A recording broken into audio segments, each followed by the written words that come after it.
Assalamu alaikum, dear students. This is the third unit of English 2, and the third unit it is concerned with classification essay. ठीक है? So, in this unit will be dealt with in two sections. ठीक है कि इसकी दो portions में हम इसको डील करेंगे। जो पहला पोर्शन है इस यूनिट के हवाले से उसमें हम सीखेंगे कि क्लासिफिकेशन ऐसे होता क्या है, इसके क्या फीचर्स होते हैं, क्लासिफिकेशन का मतलब क्या है और चीज़ों को किस तरीके से क्लासिफाई किया जाता है। ठीक है। जो दूसरा हमारा सेक्शन होगा इस यूनिट के हवाले से, उस सेक्शन के अंदर हम जो आपकी बुक है, जो उसका थर्ड यूनिट है, उसके अंदर जो एक्सरसाइजेज दी गई हैं, वो एक्सरसाइजेज जो कि आपके लिए हेल्पफुल हैं in order to understand classification, या फिर वहाँ पे कुछ मज़ामीन दिए गए हैं क्लासिफिकेशन एसेज, उनकी हम रीडिंग करेंगे, उनमें से हम गो थ्रू करेंगे सेकंड सेक्शन में। और उसके बाद फिर हमें अंडरस्टैंडिंग डेवलप होगी कि ये क्लासिफिकेशन ऐसे मतलब कि किस तरीके से और किस पैटर्न पे डेवलप किया जाता है और मुख्तलिफ चीज़ों को किस अंदाज से क्लासिफाई किया जाता है। ठीक है। So first of all, let us have a look at the definition of classification.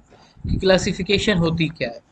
So classification is a writing technique that lists, groups or classifies things or ideas into categories। कि एक ऐसी writing technique है कि जिसको use करते हुए हम चीज़ों को या फिर आइडियाज़ को या फिर बाकी चीज़ों को हम कैटेगरीज के अंदर तकसीम करते हैं। ठीक है। अब हमेशा हम अपनी ज़िंदगी में चीज़ों को जनरलाइज तो कर ही रहे होते हैं ना। ठीक है। ये यार ये तो बड़ा बेवकूफ़ किस्म का इंसान है। ठीक है। तो अब ये हम किसी को कहते हैं कि यार ये बड़ा बेवकूफ़ किस्म का इंसान है, ये इंसानों की एक कैटेगरी है। ठीक है। फॉर एग्जांपल कि जी हम इंसानों को जेंडर के हिसाब से कैटेगराइज करना चाहते हैं, जिन्स के हिसाब से, तो तीन जिनसें बनती हैं जी, मर्द हैं, औरतें हैं और थर्ड जेंडर है। ठीक है। न्यूट्रल जेंडर जिसे हम कहते हैं। अच्छा, अब हम इंसानों को अकल के हिसाब से तकसीम करना चाहते हैं, अक्लमंद लोग, अच्छा, दरमियानी अकल के लोग, बेवकूफ़ लोग, महा बेवकूफ़ लोग। ठीक है। अब ये हम क्या कर रहे हैं, हम जितनी पूरी इंसानियत है, अब इंसानों की कितनी ज़्यादा तादाद है, हमने उन पूरे इंसानों की तीन से चार कैटेगरीज बना दी। इसी तरीके से जब हमने जेंडर के हिसाब से चीज़ों को तकसीम किया, ह्यूमन बीइंग्स को तकसीम किया, तो अब वो पूरी जितनी भी ह्यूमन बीइंग्स एग्जिस्ट करते हैं अर्थ पे, उनको हमने तीन कैटेगरीज के अंदर तकसीम कर दिया कि there are man, there are women and there is the third gender. ठीक है। तो ये जो चीज़ होती है कि चीज़ों को कैटेगरीज के अंदर तकसीम करना, इसको हम कहते हैं क्लासिफिकेशन। ठीक है। और आपको आपके एग्ज़ाम के अंदर क्लासिफिकेशन ऐसे यानी कि क्लासिफिकेशन का मजमून लिखने को कहा जाता है। ठीक है। तो जब हम क्लासिफिकेशन करते हैं तो हम चीज़ों का आपस में रिलेशन, के इनका आपस में क्या ताल्लुक है और ये किस तरीके से आपस में जुड़ी हुई हैं, उनको हम आपस में कंपेयर एंड कंट्रास्ट करने के लिए भी क्लासिफाई करते हैं। ठीक है। तो क्लासिफिकेशन जो है वो एक कम्प्लेक्स यानी कि मुश्किल सब्जेक्ट को और एक ऐसा डेटा जो कि बहुत ज़्यादा होता है उसको अंडरस्टैंड करने में हमारी हेल्प करती है। फॉर एग्जांपल अगर हम नंबर्स की बात करें तो हम नंबर्स को दो कैटेगरीज के अंदर तकसीम करते हैं, odd numbers and even numbers. ठीक है। अब जितने भी नंबर्स हैं आप उनको जितना बढ़ाते चले जाएं तो वो दो कैटेगरीज में आ जाते हैं कि ये ऑड नंबर्स हैं और ये इवन नंबर्स हैं। ठीक है। बड़ा सिंपल सी कैटेगरी होगी ना। ऐसी अब जैसे इंसानों की मैंने आपको बात की कि हम जो इंसानों की बात करते हैं तो इंसानों की तीन किस्में हैं, मर्द हैं, औरतें हैं और थर्ड जेंडर है। ठीक है। तो अब हमने इतनी बड़ी वसी जो एक मतलब कि कैटेगरी थी उसको हमने लिमिट सिर्फ एक लाइन के अंदर हमने उसको मतलब कि डिफाइन कर दिया। अब अगर हम इसी चीज़ को वन बाय वन एक्सप्लेन करना शुरू करते हैं तो उस पर कितना टाइम लगेगा, और हमने कितनी टाइम सेविंग की जब हमने क्लासिफिकेशन की। तो ये जो क्लासिफिकेशन होती है ये हमारी टाइम सेविंग होती है, और ये कम्प्लेक्स चीज़ों को, मुश्किल चीज़ों को, पर्टिकुलरली वो चीज़ें जो कि लार्ज इन नंबर्स होती हैं उनको अंडरस्टैंड करने में हमारे लिए हेल्पफुल साबित होती हैं। नीचे चंद एग्जांपल्स लिखी हैं क्लासिफिकेशन की जिसको आप देख सकते हैं, ठीक है। So when we talk about sports, जब हम गेम्स की बात करते हैं तो हम स्पोर्ट्स को मुख्तलिफ कैटेगरीज के अंदर तकसीम करते हैं, such as cricket, hockey, football, baseball, swimming. अब ये छोटी कैटेगरीज हैं, ये इसकी छोटी क्लासिफिकेशन है। जनरल जो इसकी क्लासिफिकेशन है वो है indoor games and outdoor games. उसके बाद आप इंडोर की क्लासिफिकेशन शुरू हो जाते हैं, और फिर आप आउटडोर की क्लासिफिकेशन शुरू हो जाते हैं जिसमें आप जो है वो सारी गेम्स का नाम ले लेंगे, ठीक है। तो कॉम्प्लिकेटेड डिसिप्लिन लाइक मेडिसिन की, जैसे मेडिकल की फील्ड है, या फिर अगर हमने डॉक्टर्स की बात करनी है तो हम, अगर हम मेडिकल प्रोफेशन पे या फिर डॉक्टर्स पे अगर हम मजमून लिखना चाहते हैं तो हम ये कहेंगे कि there are several categories of the doctors, such as haematologist, psychiatrist, neurologist, surgeons, ठीक है। तो अब ये सारी कैटेगरीज हैं, और डॉक्टर्स ही अगर आप देख लें तो दुनिया में कितने ही डॉक्टर्स हैं। अब हमने उनको जेंडर की बेस पे तकसीम नहीं किया, रादर हमने उनको उनके फंक्शन की बेस पे तकसीम किया है, ठीक है। तो ये तकसीम के ये रूल्स होते हैं कि आप उसको किस बुनियाद पे तकसीम कर रहे हैं, कि आपने एक रूल बना लिया कि जी मैं इनको जेंडर की बेस पे तकसीम करूंगा या फिर मैं इनको फंक्शन की बेस पे तकसीम करूंगा। तो जेंडर की बेस पे तकसीम करेंगे तो लेडी डॉक्टर्स हैं, ठीक है, मेल डॉक्टर्स, और obviously third gender doctor if there is anything available, ठीक है। या फिर हम बात कर सकते हैं कि जी मेडिकल की फील्ड से मुख्तलिफ किस्म के लोग एसोसिएटेड होते हैं, जिनमें डॉक्टर्स, नर्सेज और एडमिनिस्ट्रेटिव स्टाफ जो है वो शामिल है, ठीक है। तो ये अब हमने जो मेडिकल फील्ड से रिलेटेड लोग हैं उनको हमने तीन कैटेगरीज के अंदर तकसीम कर दिया। तो ये कैटेगराइजेशन, क्लासिफिकेशन हमें बहुत बड़े ग्रुप के बारे में गुफ्तगू करने में हमारी हेल्प करती है, ठीक है। इसी तरह नेक्स्ट आप थर्ड सेंटेंस देखें क्लासिफिकेशन जो का, जो आपके सामने लिखा है कि scientist organise rocks by the way they were formed such as sedimentary and volcanic. जो रॉक्स हैं यानी कि पत्थर जो हैं उनको दो किस्मों में तकसीम किया जाता है। नंबर वन पे सेडिमेंट्री, सेडिमेंट्री की एक जगह पे मिट्टी इकट्ठी होती रहती है, जमती रहती है और वो पत्थर की शक्ल इख्तियार कर लेती है। दूसरी कैटेगरी है वॉल्केनिक। वॉल्केनिक क्या होता है कि कहीं पे वॉल्केनो फटता है, वहां पे राख इकट्ठी होती है और वो राख मतलब के बड़े बड़े पत्थरों की शक्ल इख्तियार कर लेती है, ठीक है। इसी तरह college students for instance can be separated by age groups, genders and proficiency level. के कॉलेज के स्टूडेंट्स की अगर आप क्लासिफिकेशन करना चाहें तो एज ग्रुप्स की, जनाब इनकी उम्र कितनी है उस हिसाब से आप उनको तकसीम कर सकते हैं, उनके जेंडर के हिसाब से आप उनको तकसीम करते हैं, या फिर आप उनकी प्रोफिशिएंसी लेवल यानी कि उनका जो इंटरेस्ट है, उनके जो ग्रेड्स हैं उसके हिसाब से आप उनको तकसीम कर सकते हैं, ठीक है। तो ये अब उम्मीद है कि क्लासिफिकेशन का बुनियादी कॉन्सेप्ट जो है वो कम से कम अब आपके जहन में क्लियर हो गया होगा कि क्लासिफिकेशन जो है ये होती क्या, ठीक है। So let us move on कि before you write a classification, ऐसे क्लासिफिकेशन मजमून लिखने से पहले आप अपना टॉपिक चूज करें, अच्छे तरीके से टॉपिक को आप सिलेक्ट करें, वो टॉपिक जिसमें आपका इंटरेस्ट हो, जिसके बारे में आपको इल्म हो, और उसके बारे में थोड़ी सी ब्रेन स्टॉर्मिंग करें। ब्रेन स्टॉर्मिंग हमने ऐसे राइटिंग के बारे में जब हमने जनरल डिस्कशन की थी तो उसमें हमने ब्रेन स्टॉर्मिंग क्या होती है इसको अच्छे तरीके से देखा था, ठीक है। उसके बाद आप जो है वो एक अदद क्राइटेरिया सेट करें कि किस क्राइटेरिया की बेस पे आप चीज़ों को क्लासीफाई करेंगे। क्राइटेरिया मैंने ऊपर डिस्कस किया, ठीक है, कि फॉर एग्जांपल स्टूडेंट्स को अगर आप क्लासीफाई करना चाहें तो आप नंबर वन पे क्लासीफाई कर सकते हैं उनको जेंडर की बेस पे, नंबर टू पे आप उनको क्लासीफाई कर सकते हैं एज ग्रुप की बेस पे। देखें एज ग्रुप होता है ना, ठीक है, जी, फ्रॉम ईयर 3 to 5, ठीक है, from year 6 to 10, from year 11 to 15, from year 16 to 20, and उसके बाद 20 प्लस वाले आ जाते हैं, ठीक है। तो ये एक एज के हिसाब से क्लासिफिकेशन हो गई, जेंडर के हिसाब से क्लासिफिकेशन होगी, और इसके अलावा उनके ग्रेड्स जो है, उनके वो स्कूल के अंदर किस लेवल पे है, टॉपर्स हैं, मीडियोकर्स हैं और बैक बेंचर्स हैं, ठीक है। 3 कैटेगरीज वहाँ पे भी आ गई, ठीक है। तो आपने जब क्लासिफिकेशन ऐसे लिखना है तो उसमें अब आपको पता है कि स्टैंडर्ड ऐसे जो हम लिखते हैं, एक मजमून जो होता है उसके 5 पैराग्राफ्स होते हैं, ठीक है। तो जब आप क्लासिफिकेशन ऐसे लिखेंगे तो उसको आप कोशिश करें कि 3 कैटेगरीज या फिर इससे ज़्यादा कैटेगरीज के अंदर तकसीम करें। 3 कैटेगरीज के अंदर तकसीम करने का मकसद ये है कि मिनिमम जो रिक्वायरमेंट होती है मजमून की, 5 पैराग्राफ, वो आपके 5 पैराग्राफ जो हैं वो कंप्लीट होने चाहिए। अब आए हम एक और एग्जांपल देखते हैं क्लासिफिकेशन की, और ये जो क्राइटेरिया होता है कि क्राइटेरिया कैसे सेट किया जाता है, ठीक है। फॉर एग्जांपल हमने डिस्कशन करनी है बुक्स के ऊपर, कि किताबें जो हैं उनको हमने तकसीम करना है, ठीक है। तो हमने क्राइटेरिया सेट कर लिया इसका कंटेंट का, कि किताब का जो उन्वान है, जो मजमून है, उसके हिसाब से हम तकसीम करते हैं। तो जी इंफॉर्मेटिव किताबें कि जिनके अंदर इंफॉर्मेशन होती है। फिक्शन बुक्स आ गई। फिक्शन बुक्स क्या होती हैं कि जिनके अंदर जो है वो अफसानवी यानी कि ख्याली चीज़ें लिखी होती हैं।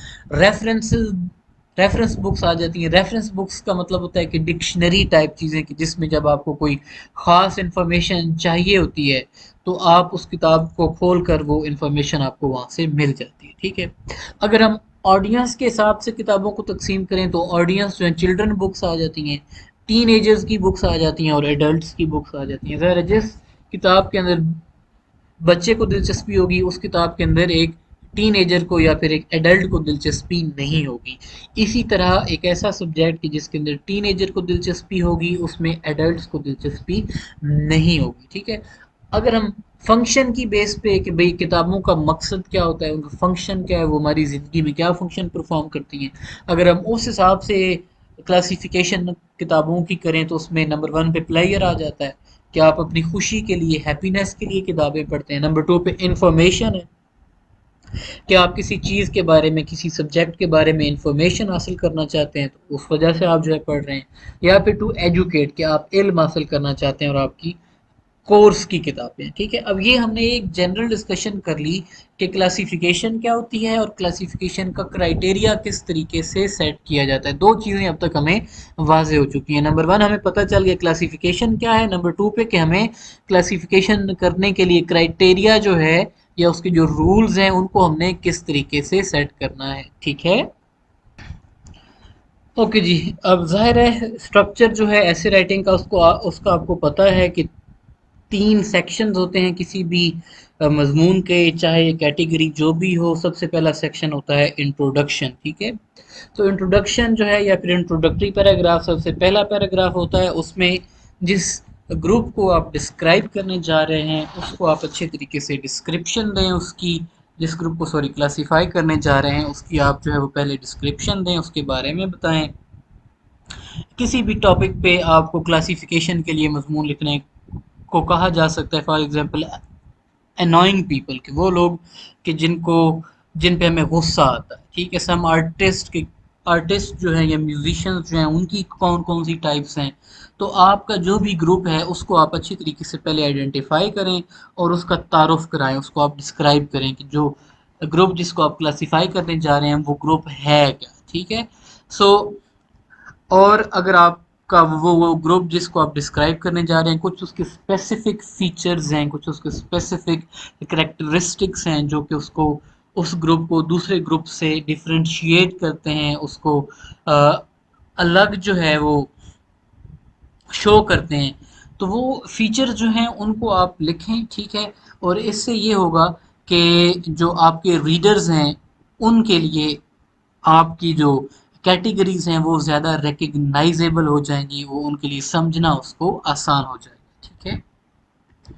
और जो आखिरी सेंटेंस होता है आपको पता है, जो ज़्यादातर जैसे हमने ऐसे राइटिंग में मतलब कि देखा है मुख्तलिफ टाइप्स के एसेज में, कि मजमून में जो इंट्रोडक्टरी पैराग्राफ होता है, जो उसका आखिरी सेंटेंस होता है वो थीसिस सेंटेंस या फिर थीसिस स्टेटमेंट कहलाता है। ठीक है, थीसिस स्टेटमेंट किस तरह से लिखी जाती है, उसके क्या फीचर्स होते हैं, ठीक है, ये चीज़ें हमने ऑलरेडी डिस्कस की हैं अच्छे अच्छे तरीके से जब हमने ऐसे राइटिंग पे डिस्कशन की थी। ठीक है, तो वही चीज़ जो है उसको लेकर आपने इस मजमून में भी चलना है। ठीक है, लेकिन यहाँ पे ये होगा कि आप नंबर वन पे तो जो आपका थीसिस स्टेटमेंट होगा उसमें आप अपना क्राइटेरिया बताएंगे या फिर आप अपनी अप्रोच बताएंगे, जिस अप्रोच की बेस पे आप चीज़ों को या जिस चीज़ के बारे में बात करने जा रहे हैं आप उसको क्लासिफाई कर रहे हैं। ठीक है, दूसरी चीज़ ये कि आप उसकी जो क्लासिफिकेशंस जो कि इंटेंड आपने की हैं या जो क्लासिफिकेशंस आपके जहन में हैं उनको भी आप अपने थीसिस स्टेटमेंट के अंदर मेंशन करेंगे। इसकी एग्जांपल्स हम आगे जाके देखते हैं। ठीक है, फॉर एग्जांपल एक जो है वो सैम्पल इंट्रोडक्टरी पैराग्राफ जो है एक क्लासिफिकेशन ऐसे का इस वक्त आपके सामने है। ठीक है, it's a chilly winter afternoon in Chicago and fans begin to gather in United Center Arena. अब ये यूनाइटेड सेंटर एरेना जो है ये बड़ा मशहूर है वहाँ पे शिकागो के अंदर, क्योंकि इसके अंदर बेसबॉल के बास्केटबॉल के मैचेस कंडक्ट किए जाते हैं। बास्केटबॉल और बेसबॉल आपको पता है कि दो गेम्स ऐसी हैं कि जिस पे अमेरिकन जो हैं वो जान छिड़कते हैं। ठीक है, तो बास्केटबॉल है, they have snacks, cold drinks, lots of fast food and wear warm clothes. No matter when the local basketball team plays, you will always see two types of fan. ठीक है, कि अगर लोकल टीम्स हो या international teams हो, जिस type की भी टीम्स खेल रही होती हैं, दो टाइप्स के फैंस हमें नजर आते हैं। नंबर वन पे ऑर्डिनरी ऑब्जर्वर्स वो जो कि अपना टाइम पास करने के लिए आते हैं, गेम के अंदर उनको दिलचस्पी होती है लेकिन जुनूनी हद तक दिलचस्पी नहीं होती, वो उस गेम को आराम सुकून से बैठकर एंजॉय करते हैं। ठीक है, on the other hand there are the fired up fans means के वो लोग के जो किसी भी गेम के अंदर जुनून की हद तक दिलचस्पी रखते हैं और वो इमोशनली चार्ज होते हैं और वो रिस्पॉन्ड करते हैं चीज़ों को, छोटी छोटी चीज़ पे वो हूटिंग करते हैं। ठीक है, खड़े हो जाते हैं और उस उन लोगों का गेम के अंदर जो इंटरेस्ट होता है वो इंतहाई डीप होता है। ठीक है, अब ये एक सैम्पल पैराग्राफ था। आखिर में अगर आप देखें तो हमने फैंस भी बता दिया कि फैंस यानी कि जो बास्केटबॉल के फैंस हैं उनकी हम क्लासिफिकेशन करने जा रहे हैं और उनकी क्लासिफिकेशन जो है वो उसको हमने फिर नाम भी दे दिया कि उनकी दो कैटेगरीज हैं, ऑर्डिनरी ऑब्जर्वर्स और फायर्ड अप फैंस। ठीक है, अब ये जो इंट्रोडक्शन पढ़ा है आपने इसके अंदर जो इम्पोर्टेंट डिटेल्स हैं, ठीक है, वो हमें बताई गई हैं। For example first of all हमें मजमून की सेटिंग के हवाले से बताया गया कि इसकी सेटिंग जो है कहाँ पे ये पूरा मजमून जो है ये किस चीज़ के बारे में लिखा जा रहा है। तो हमें पता है कि it is being written about United Center Arena and in which a basketball match will be played.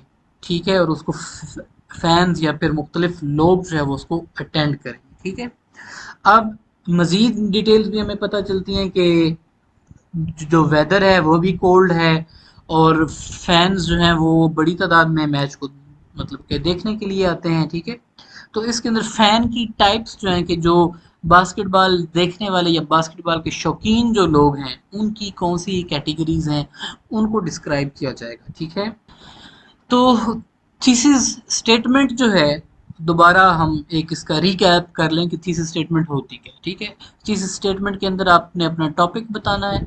Topic को बताने के बाद क्या अब हमें पता चल गया ना जब हमने ऊपर एक जुमला पढ़ा फैंस के हवाले से, ठीक है, कि फैंस के बारे में बात हो रही है, टॉपिक का हमें पता चल गया। इसके बाद स्पेसिफिक वोकेबलरी जो है जो कि क्लासिफिकेशन के साथ एसोसिएटेड है वो स्पेसिफिक वोकेबलरी आपने यूज़ करनी होती है। ठीक है, जैसे ऊपर पैराग्राफ में टाइप्स का वर्ड आया कि दो टाइप्स होती हैं फैंस की जो कि बास्केटबॉल मैच देखने आते हैं, ordinary observer, fired up fans. ठीक है, तो ये जो स्पेसिफिक वोकेबलरी है क्लासिफिकेशन ऐसे से रिलेटेड वो है टाइप, काइंड्स, सॉर्ट्स, या फिर कैन बी क्लासिफाइड इनटू, या फिर कैन बी कैटेगराइज्ड इनटू, या वी कैन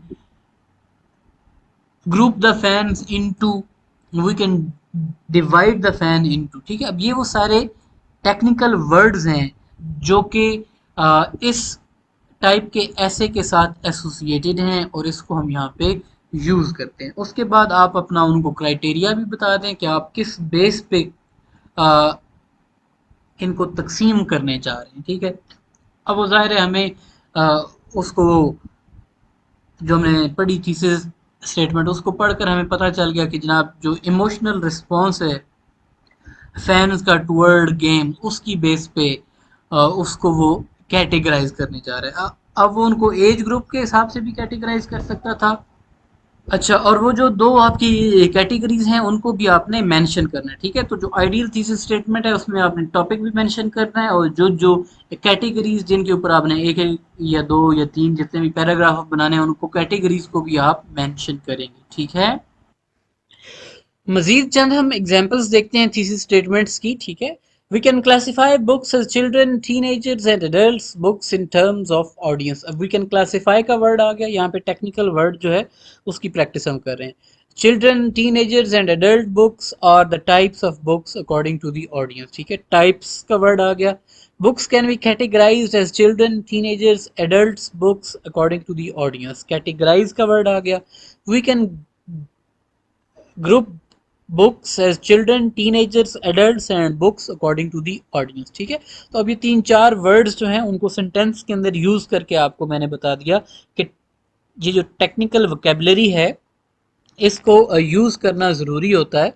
जो भी टाइप है ना मजमून की उसकी कुछ एक टेक्निकल टर्म्स होती हैं, उन टेक्निकल टर्म्स को जैसे हमने प्रीवियस ऐसे देखा सीक्वेंस का ना, तो उसमें हमें पता हो कि फर्स्ट सेकंड थर्ड या लास्ट, मतलब कि देन आफ्टर नाउ। अब हमें पता है कि इसके बाद ये हो रहा है, इसके बाद ये हो रहा है, मतलब कि तरतीब में चीज़ें चल रही हैं ना। तो अब यहाँ पे हमने क्लासिफाई करना है, कैटेगराइज करना है, तो उसकी ये एक अपनी वोकेबलरी है। तो यही मतलब कि डिफरेंस होता है इन ये जो मजमून की टाइप्स आपसे कहा जाता है ना कि इस टाइप का मजमून लिखें, तो वो जो उसकी स्पेसिफिक वोकेबलरी है उस वोकेबलरी को आपने यूज करना होता है, ठीक है। अब हम देखते हैं कि इसकी बॉडी जो है, बॉडी जो होती है it can have more than one paragraph, obviously minimum उसके तीन पैराग्राफ्स होते हैं या फिर इससे ज़्यादा भी हो सकते हैं। तो हर एक पैराग्राफ के अंदर आप हर एक कैटेगरी को तकसीम करेंगे, एक पैराग्राफ के अंदर एक से ज़्यादा कैटेगरी को आप उसकी तफसील या उसकी डिस्क्रिप्शन आप नहीं देंगे, ठीक है। तो हर एक कैटेगरी जो कि आपने मेंशन की थी अपनी थीसिस स्टेटमेंट के अंदर उसको आप उसी तरतीब से डिस्क्राइब करेंगे, ठीक है। और यहाँ पर आप पैराग्राफ के अंदर सिर्फ उसका नाम लेके या एक जुमला नहीं लिखेंगे बल्कि उसकी सब्सटेंशियल डिटेल्स मुहैया करेंगे, डिटेल में उसको आप डिस्कस करेंगे, ठीक है। बॉडी जो है, बॉडी के हवाले से ये चीज़ आपको जहन में रखनी चाहिए कि आप उसको उसी सीक्वेंस में नंबर वन पे अरेंज करें जिस सीक्वेंस में आपने थीसिस स्टेटमेंट के अंदर जो इंट्रोडक्टरी पैराग्राफ के अंदर आपने थीसिस स्टेटमेंट लिखी थी, जिस सीक्वेंस में आपने वहाँ पे कैटेगरीज मेंशन की हैं उसी सीक्वेंस के अंदर ही यहाँ पर भी आपने चीज़ें डिस्कस करनी हैं, ठीक है। अच्छा, बॉडी पैराग्राफ जो है जब जो उनका आगाज़ होगा जहाँ से उसके हवाले से कौन सी टेक्निकल वोकेबलरी है, तो यहाँ पे ट्रांजिशनल डिवाइसेस और उसके आगे टॉपिक सेंटेंस जैसे आपने लिखने हैं। वो आगे कि फ़र्स्ट से आप आगाज़ कर सकते हैं, first of all the first type या फर्स्ट काइंड या first category is, first type first kind first sort of, जो कुछ भी है आगे, ठीक है। वन मेजर काइंड या वन मेजर टाइप यहाँ से भी आप आगाज़ कर सकते हैं। दूसरे पैराग्राफ का आगाज़ आप अगर आपने फर्स्ट लिखा है तो आप तो सेकंड से करेंगे, सेकंड टाइप या सेकंड काइंड या सेकंड सॉर्ट हो सकता है, another type another kind another sort हो सकता है, एन एडिशनल टाइप। जब आपने वन काइंड लिखा तो फिर उसके बाद एन एडिशनल टाइप या एन एडिशनल काइंड या एडिशनल सॉर्ट जो है वो लिख के तो फिर आप आगे चीज़ें लिख सकते हैं। इसी तरीके से थर्ड पैराग्राफ जो है, मतलब कि ये जो ट्रांजिशनल डिवाइसेस हैं ये भी एक दूसरे से आपके मतलब के कॉरस्पॉन्ड करने चाहिए ना, कि अगर आपने फर्स्ट यूज़ किया तो दूसरे में सेकंड और तीसरे में आप थर्ड या फिर फाइनली का वर्ड यूज़ करें। फर्स्ट ऑफ ऑल लिखा है तो सेकेंडली या सेकेंड टाइप या फिर उसके बाद द लास्ट टाइप, आप इस तरीके से कि वो पैरेलल स्ट्रक्चर जो होता है जुमले का, वो पैरेलल स्ट्रक्चर ही मूव करना चाहिए, ठीक है। कंक्लूजन जो है उसके बाद ज़ाहिर है आखिरी पैराग्राफ आपका कंक्लूडिंग पैराग्राफ होता है। आपको पता है कि उसके अंदर हम पूरे मजमून का खुलासा देते हैं दोबारा से, और उन चीज़ों को रिकैप्चुलेट किया जाता है और थीसिस स्टेटमेंट जो है उसको रीस्टेट किया जाता है, ठीक है। तो कंक्लूजन के अंदर जो राइटर है वो अपनी अप्रोच या फिर वो रूल्स के जिसको यूज़ करते हुए उसने कैटेगराइज किया था उसको भी स्टेट करेगा। इसके बाद आप कुछ अपनी ऑब्जर्वेशंस उसके हवाले से कि ये कैटेगरीज जो हैं या जो कैटेगराइजेशन आपने डिस्क्राइब की है, ये कैटेगराइजेशन ठीक है या नहीं है, या इसके अंदर कुछ अगर चेंजेस होने चाहिए तो इसके अंदर क्या चेंजेस होने चाहिए, तो आप अपना ओपिनियन या फिर आप अपनी ऑब्जर्वेशन जो है वो भी यहाँ पर दे सकते हैं, ठीक है, कंक्लूजन के अंदर। If there is something that you could not examine, suggest further research and new types of approaching this data। अगर कोई चीज़ आपसे रह गई है, कोई ऐसी चीज़ कि आप ये समझते हैं कि ये पहलू आपसे इग्नोर हो गया, तो उसको मेंशन करें कि ये पहलू मुझसे इग्नोर हो गया है, और अगर कोई और शख्स इस पे तहकीक करे तो वो इस पहलू को एक्सप्लोर कर सकता है, ठीक है। अब हम एक सैंपल देखते हैं, वही जो हमने जिसका इंट्रोडक्टरी सैंपल देखा था उसी का हम कंक्लूडिंग पैराग्राफ देख रहे हैं, ठीक है। Chicago basketball team would have hard time surviving without all these people. They buy tickets to support maintaining of the area and the team. Moreover, they contribute to the morale of the players and provide necessary support for all the home games. Every one winter afternoon, they are there to support the team despite of the losses and downturns. ठीक है कि अगर ये दोनों categories दोनों type के लोग ना आए तो फिर बास्केटबॉल टीम सरवाइव नहीं कर सकती, क्योंकि ये लोग टिकट्स खरीदते हैं, उन टिकट्स से जो इनकम होती है उससे एरिना यानी कि वो जो स्टेडियम है उसकी मेंटेनेंस होती है, और इसके अलावा प्लेयर की सैलरीज जो हैं वो भी यहाँ से ही जनरेट होती हैं। अगर विंटर है या कोई और इशू है, विंटर है या चाहे वो हार चुके हैं, ठीक है, इसके बावजूद भी वो लोग टिकट्स खरीदते हैं और अपनी टीम को सपोर्ट करते हैं, ठीक हो गया। तो फाइनली जो आपका कंक्लूजन है उसके अंदर आपने कौन कौन से ट्रांजिशनल डिवाइसेस यूज करने हैं, तो वो in conclusion, in summary, to summarise, to sum up, to conclude, in short, in brief, all in all, summing this whole thing, ये करें। उसके बाद जो आपका थीसिस है उसको रीस्टेट करें और बॉडी पैराग्राफ को समराइज करें, ठीक है। क्लोजिंग जो होनी चाहिए वो किसी एडवाइस पे, किसी प्रिडिक्शन पे, या फिर किसी सजेशन या फिर किसी ओपिनियन पे आपकी क्लोजिंग होनी चाहिए, ठीक है। So that is the standard structure of classification ऐसे। अब हमें बुनियादी चीज़ पता चल गई है कि क्लासिफिकेशन ऐसे क्या होता है, किस तरीके से लिखा जाता है, इसकी टेक्निकल वोकेबलरी कौन कौन सी है, ठीक है। नेक्स्ट जो हमारा सेक्शन है, in the next section we are going to have look at the various exercises and various essays that have been given in your textbook, ठीक है। जो उसका थर्ड यूनिट है क्लासिफिकेशन, उसको उसकी हम चंद एक्सरसाइजेज भी अटेम्प्ट करेंगे, और उसके हवाले से हम जो कुछ उसके अंदर दो तीन मज़ामीन दिए गए हैं जिसके हवाले से अक्सर आ भी जाती हैं चीज़ें, तो वो हम डिस्कस करेंगे, ठीक है। So that is all for this section. Thank you so much for listening. अल्लाह हाफिज़।